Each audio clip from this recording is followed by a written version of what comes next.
15 de julho de 2017. Amanhã tem derby. O Gazeta Esportiva mostra a preparação de Palmeiras e Corinthians para o clássico. Depois de visitar treino do Timão para ver Cássio, Tafarel vai ao CT Rei Pelé conversar com Vanderlei. Barrado no clássico, Cueva treina no São Paulo e pode voltar na estreia de Dorival. Sport bate Coritiba fora de casa. Diretoria diz que Diego Souza se reapresenta amanhã no Recife. E ainda, as novidades do mercado da bola na Europa e as candidaturas de Paris e Los Angeles para sediarem os Jogos Olímpicos. Olá, boa noite! O Gazeta Esportiva começa falando do derby desta quarta-feira no Allianz Parque. Palmeiras recebe o Coringão do Chico Lang e precisa vencer para não ver o rival ficar ainda mais distante na tabela. No líder Corinthians, a expectativa é manter a invencibilidade, que já atingiu a marca de 26 jogos, e acabar com a série invicta do Palmeiras, que não perde jogando em casa há quase um ano. A última derrota aconteceu no dia 24 de julho do ano passado, quando o Palmeiras perdeu do Atlético Mineiro por 1-0. O repórter Osmar Garrafa acompanha a coletiva do técnico Fábio Carille e do presidente Roberto de Andrade. Pontos, eu já falei isso algumas vezes. Não fico cuidando de jogo, nós só vamos tirar algum jogador a partir do momento que correr o risco mesmo de uma contusão. É isso, Michele, estamos aqui então, presidente jogos, Roberto de Andrade e Fábio Carille falando. Vamos ouvir o Fábio Carille, técnico do Corinthians. Tem entrosamento, que conquistou o Campeonato Paulista e que vem iniciando bem esse Campeonato Brasileiro. Chegamos bastante fortalecido para esse jogo, né? Fagner é uma liderança, jogador de seleção brasileiro que 2, 3 anos aí vem jogando muito bem, está na seleção por merecimento. Então estamos indo hoje com aquilo que a gente tem de melhor para esse jogo contra o Palmeiras. Presidente, boa noite. Aproveitar aqui a sua presença também. Ontem nós tivemos a informação de que teria uma reunião pelo Guilherme Arana, mais uma, né? Primeiro quero te ouvir se é verdade, se houve essa reunião. E a segunda pergunta em relação à situação do Luciano, né? Que é um jogador que era para ter voltado já nesse começo de semana, se reintegrar, e a gente sabe que está negociando uma saída. O torcedor, às vezes, ele pergunta muito para a gente sobre essas situações, então ninguém melhor do que o senhor para nos esclarecer. O Guilherme Arana, a gente vem conversando com seus empresários direto, vendo, aparecem algumas situações, conversa, estamos avaliando, vê o que vai ser feito, nada mais que isso. E no caso do Luciano, ele se apresentou ao clube, tem contrato conosco até o fim do ano, e ele está encaminhando a sua saída para um clube europeu, então nós estamos praticamente lidando com isso por enquanto. Presidente, tudo bem? E sobre chegadas, reforços, o Carille está do seu lado, pediu alguma coisa, não tem alguém para chegar? Por enquanto não, tudo tranquilo. Legal. Carille, tudo tranquilo? Está precisando de ninguém? Tudo ótimo. Se não sair ninguém, já está maravilhoso. A única questão aí que a gente tem que deixar bem claro, talvez pelas convocações de Balbuena e Léo Santos para a sub-20 da seleção brasileira, que pode acontecer, a gente está atento a alguma coisa na questão do zagueiro, mas nada de urgência. A gente tem que estar atento nessa questão. Carille, o Corinthians vem de uma invencibilidade incrível, né? 26 jogos sem perder, 6 jogos sem tomar um gol. Mas vale para esse jogo aquela famosa frase, clássico é clássico, o Corinthians entram como favorito no Allianz Parque? Nós estamos tratando todos os jogos como decisivos. Todos os jogos como decisivos, né? Não trago essa questão de invencibilidade para o grupo, acho que é uma responsabilidade maior, e sim de jogo a jogo. E é isso que nós nos preparamos esses dias para enfrentar o Palmeiras amanhã no seu estádio e fazer um grande jogo lá e fazer por merecer um resultado positivo. Carille, boa noite, aqui à sua direita. Na sua avaliação, por que o Corinthians hoje tem 9 pontos do segundo colocado do Flamengo e 13 do Palmeiras, que era tão badalado, é ainda badalado como uma grande equipe pelo que investiu na temporada? Por que o Corinthians tem toda essa diferença? Acho que é consistência, entendimento de todos, de trabalho, jogadores que não são titulares, que estão entrando e dando uma resposta muito boa. Se formou mesmo um elenco, né? Não temos 11 titulares, tem uma forma definida de jogar desde o primeiro dia de trabalho, e em cima disso nós trabalhamos e facilitou para nós da comissão e também para os atletas ter as funções bem definidas para a gente tá tendo um ano aí maravilhoso dentro da competição. Presidente Roberto de Andrade, gostaria que o senhor falasse a respeito, o senhor já citou a respeito do Arana, mas, enfim, a janela de transferência aberta, essa torcida que esteve aqui e a outra torcida do Corinthians, que ela é enorme, ela fica preocupada. né? Não é só o técnico do Corinthians. Qual é o risco, qual é a possibilidade do Corinthians ter, que até pela lei de mercado, perder algum jogador nessa janela? Tudo pode, a gente não pode cravar, porque todo contrato tem uma multa, que vocês sabem. Se algum clube exercer a multa e o atleta for favorável à saída, vai sair. Agora, por outros meios, onde a gente puder, não dificultar, mas acertar uma entrega futura, enfim, alguma coisa parecida com isso, é o que a gente trabalhar. O que nós estamos trabalhando é que não saia ninguém. Esse é o nosso pensamento, é o nosso objetivo, que a gente mantenha o grupo até o final do ano. É isso que nós estamos trabalhando. Agora, risco sempre haverá. Carilli, tudo bem? Como o Garra falou, se a gente olhar para trás, no começo do ano a expectativa em cima do Corinthians, do Palmeiras era muito grande por tudo que aconteceu, enquanto a expectativa em cima do Corinthians era menor, era uma expectativa baixa. O quanto isso foi importante para você buscando uma afirmação no futebol brasileiro, o quanto tem uma expectativa baixa da torcida, da imprensa, foi bom para você acertar as coisas, colocar a casa em dia e fazer o que você está fazendo com o time do Corinthians? Olha, com certeza, tudo isso que foi falado valorizou ainda mais o título, valorizou ainda mais o trabalho. Porque se todo mundo coloca o Corinthians, vai ser o campeão e você vai e é campeão, não tem tanto peso, vamos dizer assim, mas a partir do momento que ninguém acreditava, nos valorizou bastante. Já falei sobre isso também, em nenhum momento trouxe isso para o grupo, nas reuniões, e sim, nós fomos para o campo e procuramos trabalhar bastante sério, com o entendimento de todos, né? Então, é claro que eu sei que os jogadores muitas vezes liam algumas coisas e ficavam chateados, são seres humanos, é normal que isso aconteça, mas a gente não deixou que isso atrapalhasse aqui dentro. No quanto aquele jogo... Tá certo, Michele. Vamos continuar acompanhando então a entrevista coletiva do técnico Fábio Carilli e também do presidente Roberto de Andrade. E daqui a pouco voltaremos numa segunda entrada, falando inclusive do dia agitado que teve o Corinthians, com a presença de quase 500 torcedores por aqui dando apoio, a escalação do time, todos os detalhes do grande clássico de amanhã. Nesse momento continua a coletiva do Fábio Carilli, do presidente Roberto de Andrade, e os jogadores já iniciaram concentração. Michele.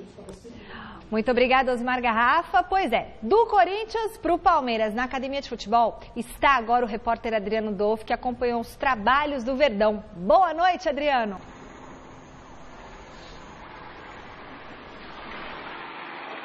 É isso aí, Michele. Boa noite para você, a todos que acompanham mais uma edição do Gazeta Esportiva. Falamos ao vivo aqui da Academia de Futebol. O Palmeiras realizou o último treinamento antes desse clássico centenário contra o Corinthians. Clássico que, claro, representa muito para as duas equipes. Como a gente estava falando aqui, o Corinthians tem uma longa série de invencibilidade, são quase 3 meses nessa temporada, e o Palmeiras tem também uma longa invencibilidade nos jogos no Allianz Parque. São 21 vitórias e 7 empates. O Tietê conversou agora há pouco com os jornalistas e falou sobre o que representa esse clássico e se de repente um clássico pode mudar o rumo das duas equipes na temporada. Vamos acompanhar o que disse o Tietê. Um jogo à parte. A gente sabe que sempre é falado que é decidido em detalhes, né? É verdade. Quem tiver mais focado, quem tiver com a cabeça melhor amanhã vai vencer. Então é um jogo diferente. No Campeonato Paulista, os corintianos disseram que aquela vitória sobre o Palmeiras, naquelas circunstâncias, né, um jogador a menos, jogando em casa, que aquilo impulsionou o Corinthians para o título, né? Um clássico pode fazer de fato tanta diferença assim? E no caso do Palmeiras, no caso de uma vitória, pode dar uma embalada, levantar de fato o moral? Com certeza. Eu ainda não estava aqui no ano passado, mas eu acho que foi um divisor de águas também no ano passado para o Palmeiras, né? O clássico que venceu por 1-0 lá no Pacaembu, se eu não me engano, né? Foi isso. E eu acho que como eu já disse, um jogo diferente, é um clássico. Claro que o time que vencer vai sair com a moral elevada, o outro vai ter aquela turbulência que é normal. Então a gente vai esperar fazer um bom jogo, sempre respeitando. A gente sabe que eles vivem um bom momento também, mas a gente está jogando dentro de casa.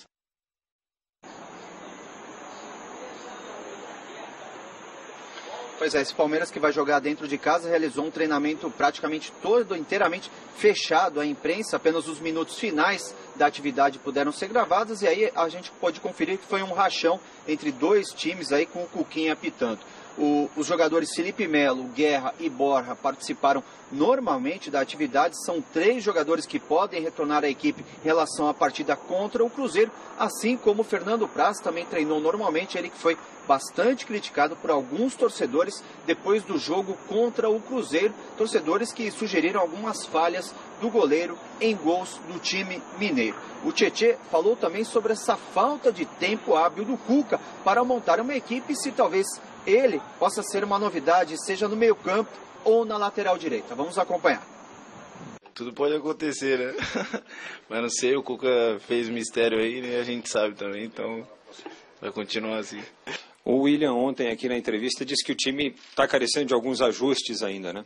Como é que vocês estão fazendo para buscar esses ajustes sem ter tempo adequado para trabalhar? Porque jogo quarta, jogo quinta, jogo sábado, jogo domingo, complica, né?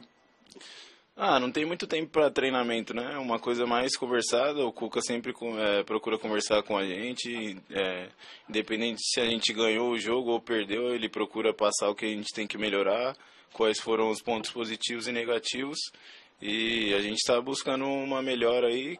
Claro que a gente tem muito a apresentar de melhor ainda, até pela maneira que a gente apresentou um bom futebol no ano passado, a gente vai ser cobrado mediante a isso, então a gente tem que ter a cabeça boa e trabalhar.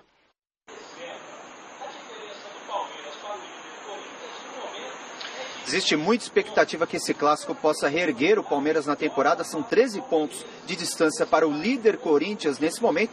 A torcida está confiando nisso. Ingressos esgotados para esse jogão no Allianz. E daqui a pouco, Michele, a gente retorna. Vamos colher aí algumas informações a respeito do caso Diego Souza, Palmeiras e Sport. Em que pé anda esse negócio? E a gente volta aí mais para o final do programa com novas informações. Combinado? Combinado, Adriano Dolphin, então daqui a pouquinho você está conosco aqui de novo. Pois é, eu já vou dar o boa noite para o Celso Cardoso, para o Chico Lang e já vou ter que adiantar a enquete, porque não tem como eles comentarem aqui Corinthians e Palmeiras sem falar quem vai vencer. Qual será o resultado do jogo, se dá Corinthians, dá Palmeiras ou dá empate. Boa noite, Celso. Boa noite, Michele. Grande noite para você que acompanha o Gazeta Esportiva. Grande noite também para o meu querido Chicão. Muito obrigado, Celso. Veja só, a lógica, o momento... É o Corinthians. É o Corinthians. Não há como negar o favoritismo do Corinthians por tudo que está acontecendo. O Corinthians tem 9 vitórias e 2 empates em... 9 vitórias e 2 empates em 11 rodadas. Não é isso? 12ª rodada. 88,9% de aproveitamento. Pois é. Poderia ser, inclusive, 10... Não, acho que eu estou errado. Acho que são 10 vitórias e 2 empates. 10 vitórias e 2 10 vitórias e 2 empates. E não fosse aquele erro do árbitro no jogo de Curitiba, seriam 11 vitórias e 1 empate. Então é um momento mágico. E não é só obra do acaso. O Corinthians tem jogado muito bem. Tem uma defesa sólida, tem um time compactado, tem um time organizado, disciplinado taticamente, diferentemente do Palmeiras, que está alternando altos e baixos. Então, por tudo isso, o favorito é o Corinthians, não se discute. Mas, por outro lado, tem algo nesse clássico que invariavelmente acontece. Quando um está bem e o rival está mal, o rival acaba vencendo e surpreendendo. Então, só porque... costuma ser assim, eu acho que dá Palmeiras. Ai, caramba, agora eu mudei meu palpite. Meu palpite era Corinthians 2, Palmeiras 1, Chicão. E agora ele falou isso e é verdade, Chicão. Olha, não deixa de ser um pouco, porque historicamente é mais ou menos isso que acontece. Mas nos últimos tempos, né, nem sempre isso acontece. Né, nem sempre tem acontecido. O Corinthians e o Palmeiras, na verdade, eles têm a obrigação de vencer todos os jogos que jogam, tanto dentro de casa como fora de casa. Porque aqui entre nós, o Allianz Parque é em São Paulo, né? O estádio W Torre é em São Paulo, né? Não é na China, não é no Rio, não é em outro lugar. Tá certo que a torcida é única, né? Ainda bem, porque você vê como estão sendo os jogos lá no Rio de Janeiro com 2 torcidas, definitivamente isso devia ser abolido do futebol. Não dá para você confiar em palavra de torcida organizada. Eles brigam mesmo, eles se matam mesmo. Então o negócio é ter um clássico de um jogo só, pronto, de uma torcida só. Como foi na Argentina. E é uma maravilha. Os caras se matam em outro lugar, mas no campo não. Tá. Né? Então, quer dizer, é o tal negócio. Então o Corinthians, Apesar de ter torcida contra, apesar de deve estar todos os ingressos já vendidos para esse clássico há muito tempo, né? Mais de 40 mil pessoas, com certeza, se não chegar aí a uns 44, 45, sei lá, a capacidade máxima. É um dos maiores clássicos da história do futebol sul-americano e do mundo também, né? Não é fácil. Então, é o grande derby da cidade. Então, tanto palmeirenses quanto corintianos vão entrar nervosos, não vão querer perder e vão dar tudo que puderem para conseguir sair com um bom resultado. O Corinthians, para ele o empate está bom demais. Mas, nossa, o empate cai do céu. E o Palmeiras só interessa a vitória. Derrota nem pensar. 13 pontos, né, separam Palmeiras e Corinthians. Nem pensar. Então só interessa a vitória. Então vai ser um grande jogo. Eu não vou me assustar se por acaso o jogo for violento, lá pelas tantas, porque a rivalidade é muito grande. Aí de repente pega fogo lá, um lance aqui, outro lá. Sabe como é que é? Vai ser aquele. Eu espero que seja um jogo cheio de gols. Entendeu? Porque o gol é a alegria do futebol. Enfim, eu estou muito na expectativa quanto a esse clássico. Mas a razão me diz que dá empate. A razão me diz que dá empate. É o palpite do Alberto Helena Júnior. Empate, ele acabou de me escrever aqui. Agora, o coração diz que é 7-0 para o Corinthians. Então, vocês aí ficam com escolha. Ou seja, se fosse... ou o meu coração ou a minha razão. Ou seja, se fosse na loteria esportiva, o Chico ia jogar um duplo. Empate e vitória do Corinthians. Bom. 7-0 Corinthians pelo coração e o empate pela razão. No confronto que fechou a rodada da Série A, o Sport visitou o Curitiba e venceu com autoridade em pleno Couto Pereira. Veja os gols. No Couto Pereira, o Sport não deu chance ao Coritiba e engatou a terceira vitória seguida no Brasileirão. Mena abriu o placar aos 17 do primeiro tempo. Já no segundo, o lateral chileno cruzou da esquerda e Rogério pegou bonito para ampliar a vantagem do Leão. Nos acréscimos, Samuel Xavier fez o passe. O Alisson Maia tentou cortar, mas acabou fazendo contra. E ficou assim, Coxa 0, Sport 3. Twitter, acompanhe o Gazeta Esportiva nas nossas redes sociais, twitter.com/Gazeta Esportiva, tem a nossa página no Facebook Gazeta Esportiva, você pode rever os programas no site da TV Gazeta, você tem também o nosso Instagram Gazeta Esportiva, nosso núcleo de mídias digitais aí, sem mídias sociais, sempre arrasando na cobertura de todas as informações, tá certo? Então participe, faça parte do nosso time. Futebol internacional. As férias de boa parte dos boleiros já acabaram e eles voltaram para a Europa. É o caso da dupla de ataque da seleção brasileira Neymar e Gabriel Jesus. Mas no final de semana, ainda no Brasil, os dois participaram de um torneio no Instituto do Craque do Barcelona, na Praia Grande. Neymar abriu as portas do seu instituto na Praia Grande para o mundo. Times de 53 países disputaram um torneio de futebol diferente, com regras de pelada, 5 contra 5, sem goleiro, com gol caixote. As partidas duram apenas 10 minutos e a cada gol marcado, o adversário tem que tirar um jogador de campo. Em caso de empate, é 1 contra 1, e quem fizer o gol primeiro, ganha. Foi assim na final, em que a Romênia derrotou a Inglaterra. As 53 equipes que disputaram a fase final aqui no Instituto Neymar conseguiram a vaga em 488 classificatórias realizadas em todo o mundo. Ao todo, 27 mil times se inscreveram, envolvendo 104 mil jogadores dos 5 continentes. Depois de tanta disputa, os campeões tiveram como prêmio a chance de jogar contra Neymar, que reforçou seu time com Gabriel Jesus e até o veterano francês Cissé. Além disso, os vencedores irão para a Espanha conhecer pessoalmente o craque do Barcelona e ver um jogo no Camp Nou. Mas já valeu a farra. Ver de perto e dentro de campo um pouco do que Neymar e Gabriel Jesus são capazes de fazer. Dois parceiros cuja amizade parece aumentar a cada dia.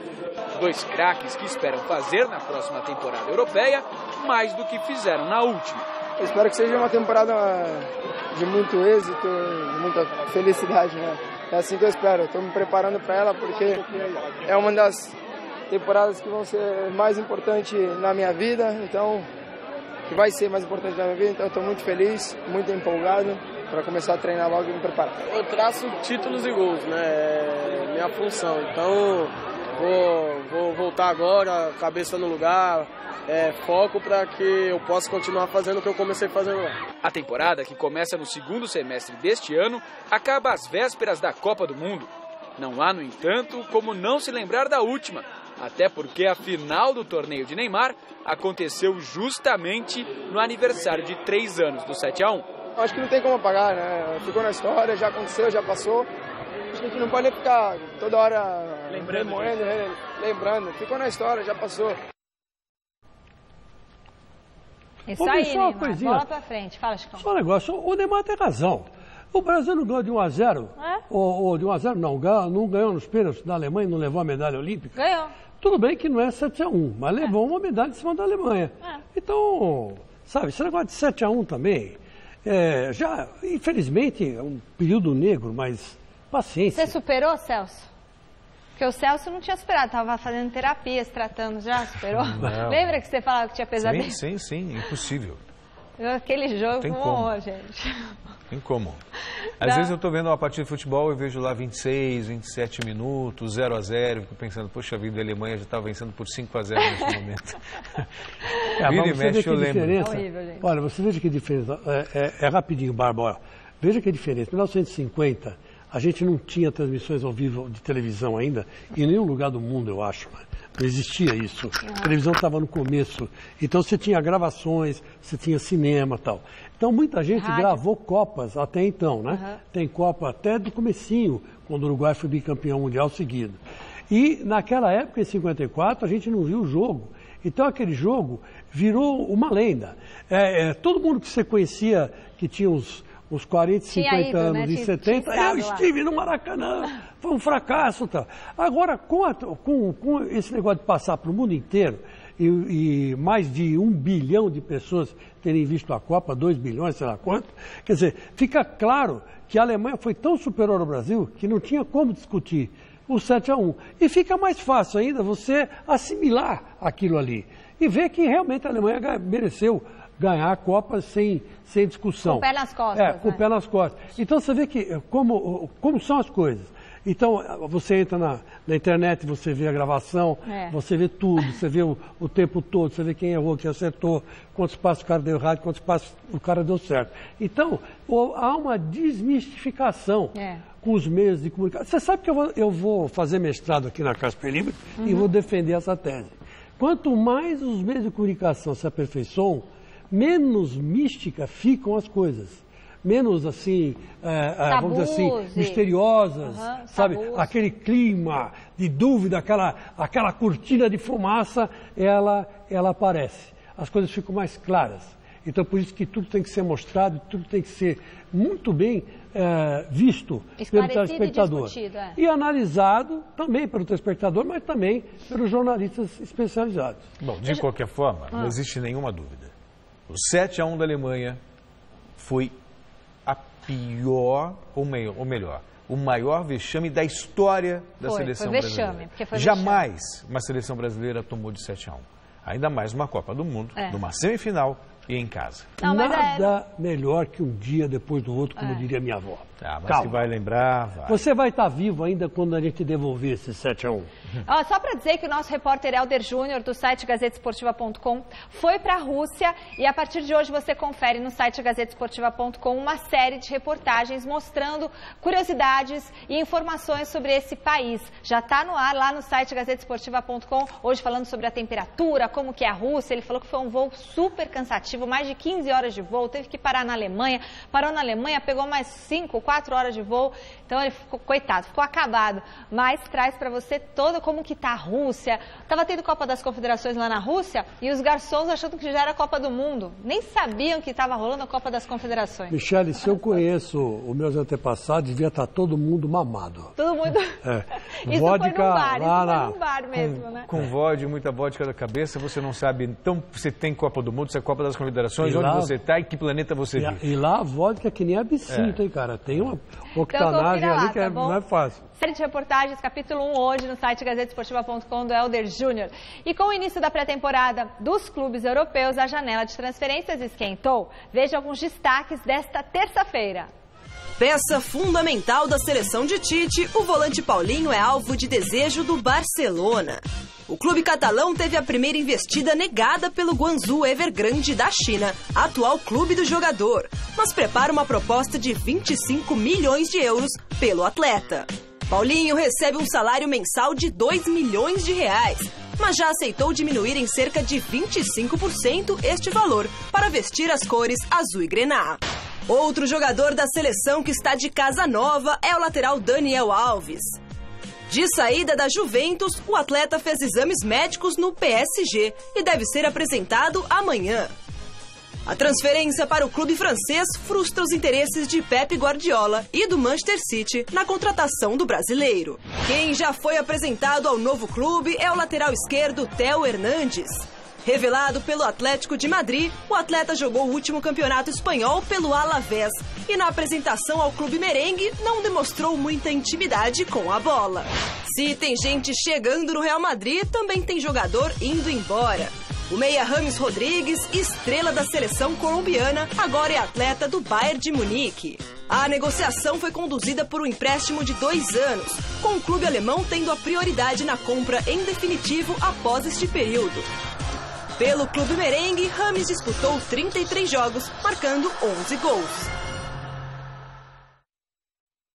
Finalmente esse James Rodrigues vai para um time onde vai ter a oportunidade de jogar, que é o Bayern de Munique, né? Agora, eu quero falar do Dani Alves. Olha que carreira linda do Dani Alves, né? Jogou um tempão no Barcelona, ganhou tudo que podia no Barcelona, foi para a Juventus Turim, ganhou tudo que podia na Juventus Turim, né? E agora está indo para o Paris Saint-Germain. E com isso, acho que ele encerra a carreira dele, né? Não acredito que ele vá mais, ou deve ir para o Brasil, talvez escolher um time, né? E encerrar a carreira nesse time. Mas que lateral direito bom, né? Eu considero o Dani Alves um jogador tão de uma categoria muito parecida com a do Djalma Santos, que muita gente não viu jogar, né? A sua geração, e a do Celso, não viram jogar. A minha geração, da Helena, acabou vendo o Djalma Santos jogar até Copa do Mundo, né? E eu vi ele jogar no Palmeiras, na Portuguesa, cheguei a acompanhar. E ele tem esse estilão, ele era muito clássico, né? Tão clássico quanto o Dani Alves, né? Só que o Dani Alves corre muito mais que o Djalma, que naquele tempo o futebol era mais lento. Mas o Dani Alves realmente é um jogador que surpreendeu, não imaginava que fosse chegar tão longe. E, de fato, está aí, né? Falta só ganhar uma Copa do Mundo. Muito bem, Jogos Olímpicos. Hoje foi dia de apresentação das candidaturas à cidade sede dos Jogos de 2024. Conforme era esperado, apenas 2 pretendentes apareceram: Los Angeles, nos Estados Unidos, e Paris, na França. O anúncio da vencedora será em setembro e o COI decidiu hoje em reunião que também anunciará o nome da cidade sede dos Jogos de 2028. Com isso, a cidade francesa e a americana, a norte-americana, praticamente já estão definidas como as sedes dos 2 próximos Jogos Olímpicos e um acordo deve ser aí costurado.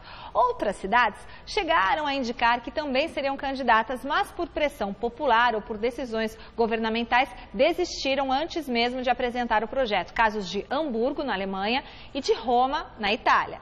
Com isso, o COI pode rever as exigências para a escolha das sedes dos Jogos, já que a evidência aí, né, que o modelo atual está esgotado, poucas cidades estão dispostas a gastar o necessário para atingir os padrões exigidos, que realmente são muito altos. E aí, o povo não quer que o governo gaste tanto com isso. Não, tem razão, você fez uma análise interessante, é verdade. Uma Olimpíada sai caro, muito mais caro que uma Copa do Mundo. Mas por quê? Porque numa Copa do Mundo, você vamos supor, a última Copa do Mundo, o Brasil vieram 32 seleções, né? 32 seleções disputam uma Copa. Agora vai ter mais gente, mas são 32 seleções. Então, você multiplica aí por 2, porque tem que o dobro, você vai ter lá umas 200 pessoas. Agora, numa Olimpíada, você traz, por delegação, às vezes até 200 atletas. E onde você vai pôr essa gente? O que você vai ter que comer para eles? O transporte, o complexo todo olímpico que você tem que comprar, os lugares que eles vão treinar. Então, tudo isso é uma despesa enorme. É uma despesa enorme, que só Los Angeles que eu acho que vai ser a capital E o Rio escolhida. de Janeiro... O Rio de Janeiro, imagina. E agora ficou daquele jeito. Ficou daquele jeito, mas porque o Cabral roubou, né? Aí é diferente, está em cana e merecidamente. Mas estou dizendo, só Los Angeles para aguentar um tranco desse. Eu não duvido que Paris ganhe essa. A Grécia também teve problemas. Muitos problemas. A África do Sul também.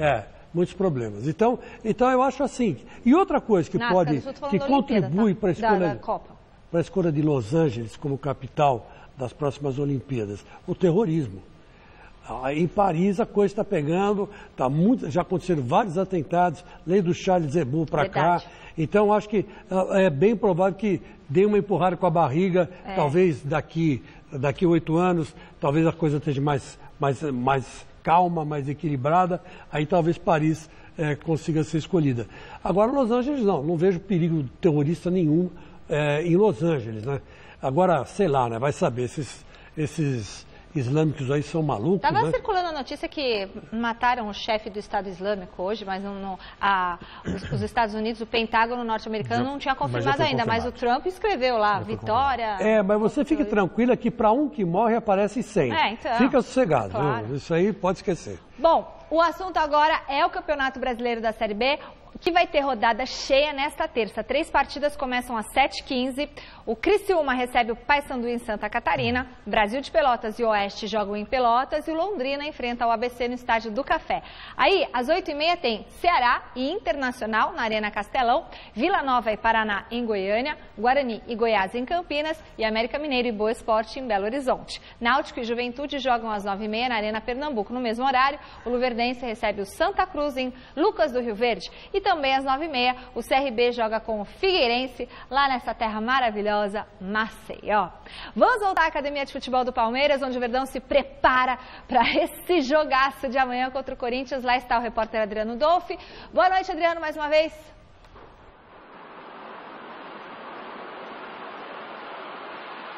Boa noite a você, Michele. Como a gente prometeu, a gente vem aí com umas informações a respeito do negócio envolvendo o Diego Souza, Sport e o Palmeiras. O jogador ainda não desembarcou na cidade do Recife. O jogador é aguardado pela diretoria do Sport para se reapresentar normalmente no treinamento desta quarta-feira. E a informação que a gente pode obter, inclusive, é que o Diego Souza vai conceder uma entrevista coletiva depois dessa atividade. O Diego Souza está desde o sábado no Rio de Janeiro, ele que alegou problemas particulares, não atuou pelo Sport na 7ª partida deste campeonato brasileiro, o que aumentou as especulações em relação a um possível negócio envolvendo o Palmeiras. O que a gente pôde apurar também é que a diretoria do Palmeiras está no aguardo do desfecho dessa negociação, mas está bastante pessimista em relação ao negócio. O Diego Souza vai ficar no Sport até o fim de 2018, sem a renovação do vínculo com o time pernambucano. A diretoria do Palmeiras, porém, promete atender o desejo do técnico Cuca, que é contar com um atleta que atue na posição de falso 9, já que conta apenas atualmente com o Borja e também o William Bigode. Essas são as informações aí a respeito do caso Diego Souza, Palmeiras e Sport. Michele. Tá certo, Adriano Dolfi. Agora o Chico Lang vai comentar pra gente. Não, o que eu estou dizendo é o seguinte, já esse negócio desse menino aí já encheu a paciência. O Diego Souza? Não é mais tão menino assim. Mas por que ele que não se ontem, quando que ele não se apresentou, ficou aquela especulação. Ele não vai pro jogar Palmeiras, porque vai para o Palmeiras. Mas hoje e outra coisa, não fez falta nenhuma no esporte. Os caras meteram 3 no Curitiba. Mas e acho que ele já deve tá ter na hora pensado dele se também. pronunciar, não tá? O esporte, não necessariamente. Muito chato isso. Palmeiras fez uma consulta, uma proposta. Ele tem contrato com o esporte. Não, mas ele não foi lá no esporte. Aí fica uma situação ruim pro torcedor do esporte. Não, mas se o presidente bancou que ele falou que ia voltar, o que eles conversam internamente nem sempre digamos... é exposto. Aliás, como diz o próprio Fábio Carilli, né, a gente não tem a menor ideia do que acontece nos bastidores. Às vezes chegam algumas informações, mas são informações, palavras jogadas ao vento. Pois é. O lado B, né? Ainda assim, acho que deve ter pesado também o Vanderlei Luxemburgo. Muita gente fala assim, está ultrapassado, não é mais o mesmo, parou no tempo, blá, blá, blá. Luxemburgo. Muito bem. Olha o Sport onde já está na tabela. 6º lugar, Já deve também ter conversado, fica aqui, moço, que você vai se dar bem, a gente vai para Libertadores, coisas assim, você quis ser rei. O Luxemburgo também já deve ter conversado com ele. Claro. E tem uma coisa que eu não vou aguentar, eu ia ficar quieto, ele mas está numa situação tão tranquila, tão confortável, na condição de ídolo, mesmo o esporte nos momentos nos piores momentos, ele nunca foi alvejado, nunca foi... Ele é querido em Recife, né? Uma cidade tranquila, na boa, linda. Só tem o Tubarão de ruim. É aquilo que a gente já está falando já há algum tempo, né?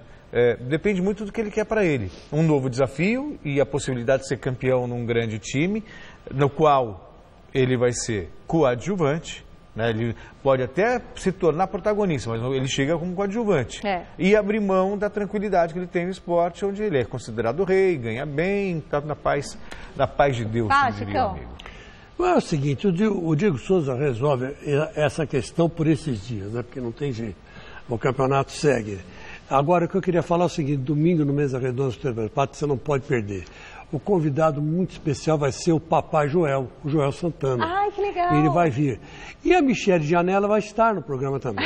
E a Michele Janela só fará perguntas em inglês para Joel Santana. Nossa, ele vai responder em inglês também? Vai responder em inglês para você. Eu vou chamar um tradutor. Você vai ter que traduzir o que ele falar. Então, a grande atração do Mesa Redonda, Joel Santana, você não pode perder.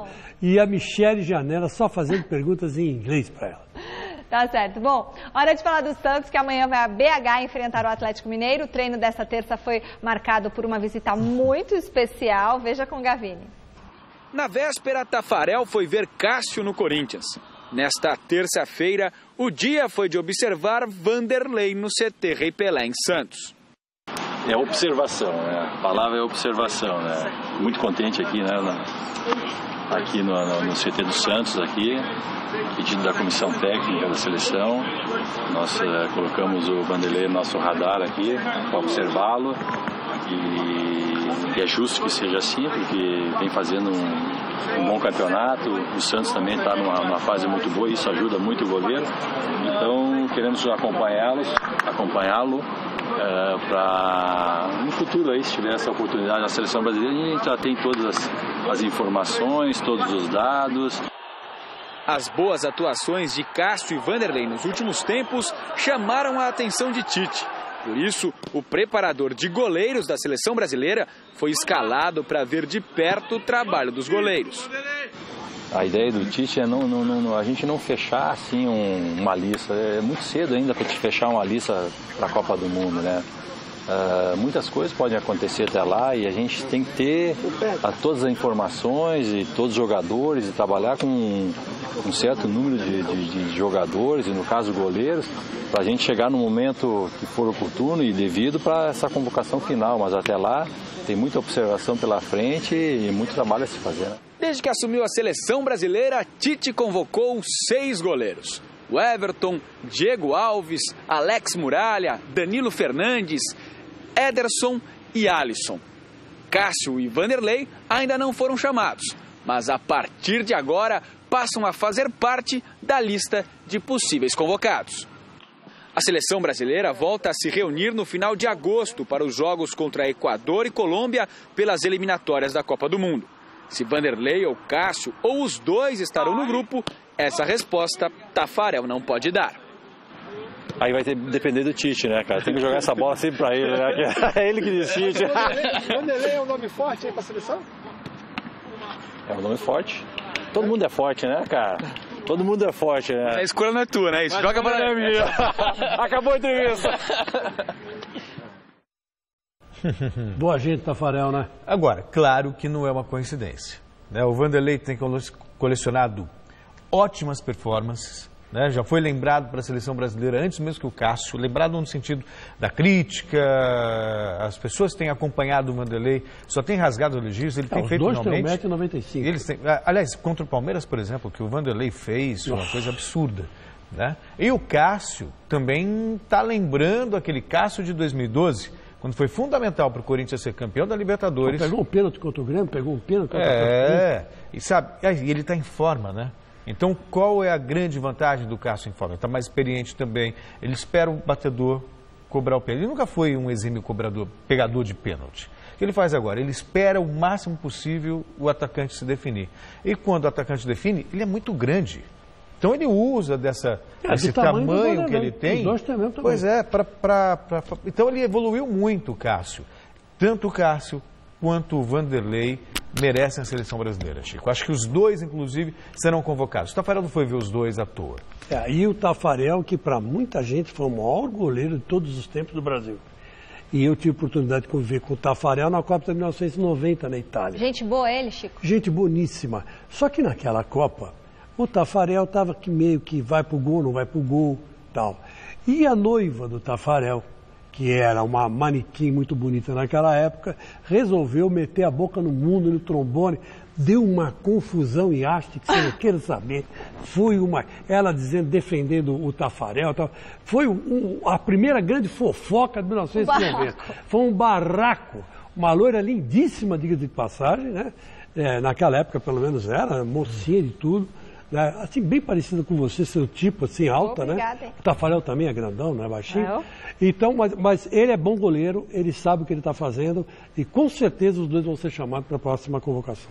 Em compensação do Prasco, né? Não está numa fase boa. Vai o Jailson agora pro gol do Verdão. Voltamos a falar do Corinthians, do Chico Lang, que amanhã tem prova de fogo. Aliás, o Palmeiras tem uma prova de fogo contra o Corinthians lá na casa dele, né? O nosso contato é com o repórter Osmar Garrafa, que continua no CT Joaquim Grava acompanhando o Timão e mais uma vez traz pra gente as informações. Boa noite, Garrafa.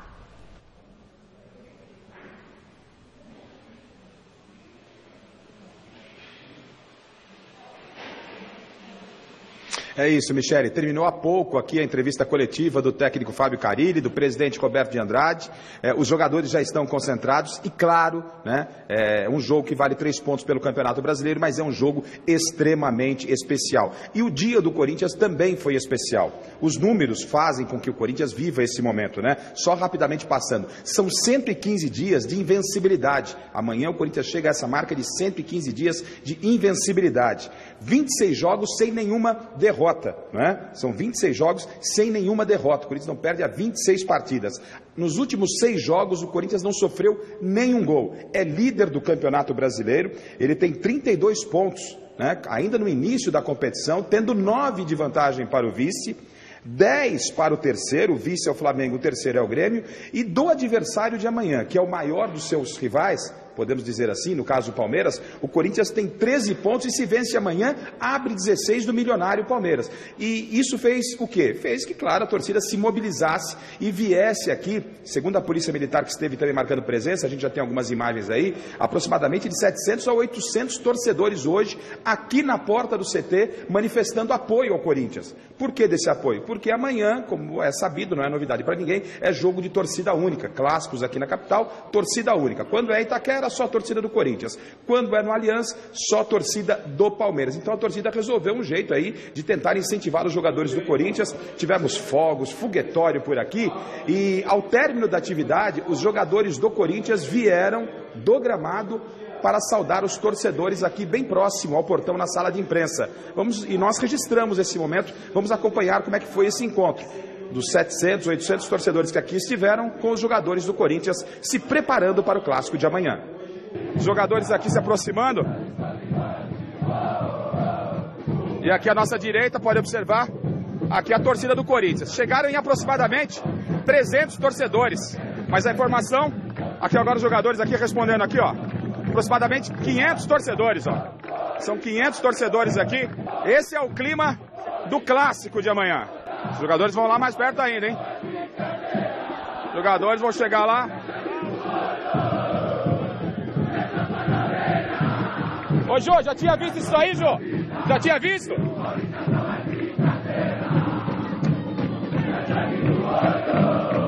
Aí, ó. Jogadores do Corinthians chegando.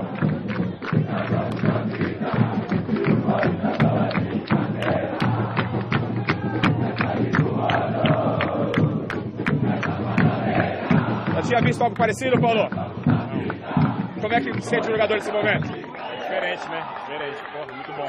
Corinthians e Palmeiras é outro jogo, né? Tá certo, tá aí. Fizemos um registro aí, rápido com o Paulo Roberto. Os jogadores vieram agradecer a presença dos torcedores.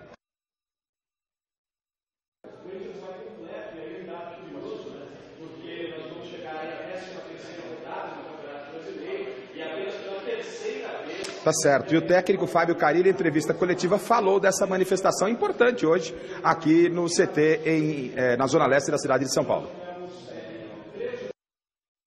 Nós estávamos muito envolvidos com o trabalho. Foi uma ideia do Alessandro de chamar alguns jogadores e passar essa ideia, e todos concordaram na hora de vir aqui próximo e retribuir esse carinho de todos eles.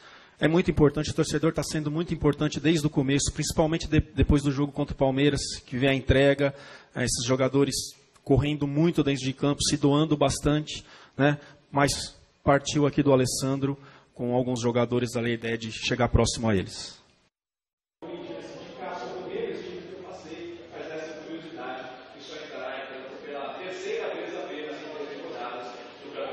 Bom, ficou claro e evidente que foi um dia completamente diferente. Corinthians e Palmeiras jogaram uma única vez nessa temporada, na Arena Itaquera, Campeonato Paulista.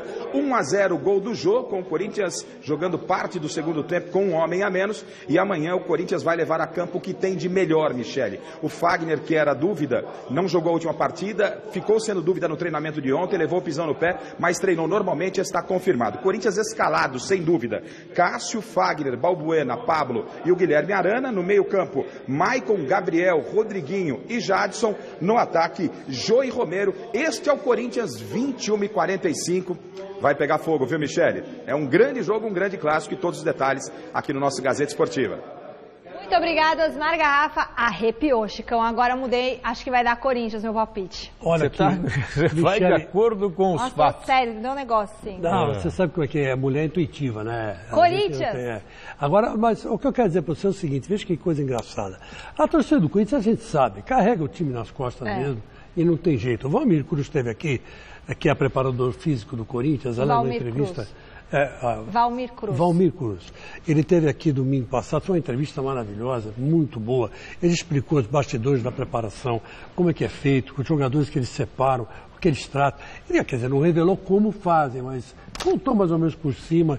E ficou claro o seguinte, que o planejamento do Corinthians é muito bom. Mas se não tivesse essa torcida, não tivesse a torcida inflamada do jeito que é, e esses jogos todos que estão acontecendo na Arena, com todas essas vitórias, teve um empate só que foi contra a Chapecoense, porque respeitamos os mortos, na verdade, então, aí ia dar uma confusão danada. Agora, uma coisa eu vou dizer para você, o que dá tranquilidade para o Corinthians é essa repetição do mesmo time. Sim. Se você perguntar para o meu neto, que tem 6 anos, qual é o time do Corinthians, ele vai te repetir qual é o time do Corinthians. Boa. E só joga o mesmo time. Então, essa é a diferença do Corinthians para o Palmeiras. Joga o mesmo time, do Palmeiras não é assim. O entrosamento, a força do conjunto, muitas vezes prevalecem, né, em relação a uma técnica apurada. É um time. E realmente o entrosamento do Corinthians é sensacional. Tipo a gente aqui, super entrosado, né, há tantos anos. No São Paulo, o meia Cueva, que ficou fora do clássico com o Santos e vem sendo assediado pelo futebol europeu, voltou aos treinamentos. O peruano foi assunto da coletiva de Jusilei, que, ao contrário de Cueva, está bem a fim de continuar no tricolor. Veja com Silvestre.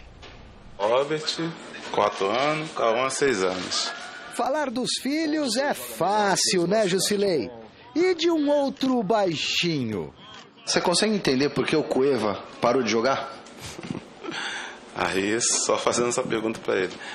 Eu procuro sempre fazer o meu melhor, né? É o meu pão, né, que tá lá dentro. Então, eu procuro sempre dar meu melhor. Né? O Cueva, a gente sabe que é um jogador fantástico. Né? Tá vivendo uma fase que, né, não é legal, mas... eu acredito que as coisas vão acontecer e ele vai nos ajudar muito ainda. Cueva perdeu a fome? Jusilei não. Está com apetite para continuar no São Paulo ano que vem. Eu tenho contato aqui com o São Paulo até dezembro, né? Mas fico feliz mesmo de saber, né, o interesse do São Paulo, e vou dar sempre o meu melhor aqui no São Paulo, né? Eu ficando aqui a 2018 ou não, esse período que eu estiver aqui, eu vou dar sempre o meu melhor.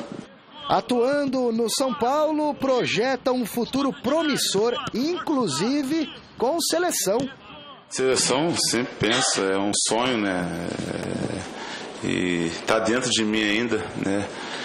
Busco a cada dia, nos treinamentos, nos jogos, procuro dar sempre o meu melhor para que as oportunidades apareçam. eu acredito que tem a possibilidade ainda de, né, beliscar pelo menos uma vaga na Copa do Mundo.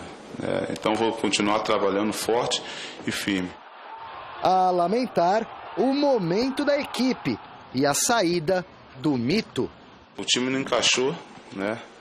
O time encaixou, os resultados não vieram, né? E sabemos que o treinador, o clube, né, o elenco vive de resultado, e resultado positivo. O Rogério, né, tentou implantar um jeito, né, europeu, mas que não deu certo, mas eu torço, né, para que ele seja feliz na nova caminhada dele. Dorival Júnior prepara o time para o jogo de quinta-feira no Morumbi contra o Atlético Goianiense. Escalação, por enquanto, indefinida. O treinador ganha um reforço para a zaga na semana que vem. Aderlan, do Valência da Espanha, é mais um que assina por empréstimo. Fica no São Paulo até dezembro de 2018. Tá certo, a Gazeta Esportiva de hoje termina aqui. Amanhã a gente volta às 6 da tarde com muito mais. A gente se encontra no Jornal da Gazeta. Boa noite, Celso. Boa noite, Chicão. Tchau. Boa noite. Parabéns pro Jusilei, viu? Grande Jusilei. Ainda tem mais um tempo e a gente vai se encontrar a seguir no Jornal da Gazeta, como já falei. Não, vai falar do São Paulo? Vai comentar? Falar do São Paulo, né, não, sobre... eu queria só... Então, não, fala. Rapidinho. Eu quero falar do Jusilei uma coisa. Tá, e eu quero dar o time direitinho que o Silvestre mandou para você, pode falar. O Jusilei, ele foi muito objetivo, muito direto e muito claro. O Rogério Ceni tentou implantar um sistema europeu, ele foi claro, hein? Olha que o Jusilei é objetivo, jogou no Timão. O cara que joga no Timão não tem frescura, Pascoal. É o seguinte, quis implantar um sistema europeu, no São Paulo, e não deu certo, foi claro. E quer saber os 11 que ele o Dorival treinou? Que time? Vai lá. Renan, Bufarini, Arboleda, Rodrigo Caio e Júnior Tavares, Jusilei, Petros e Wellington Nem, Jonathan Gomes, Cueva e Prata. Gostou? Sim. Beleza, gente. Gostei também. Até o Jornal da Gazeta. Tchau.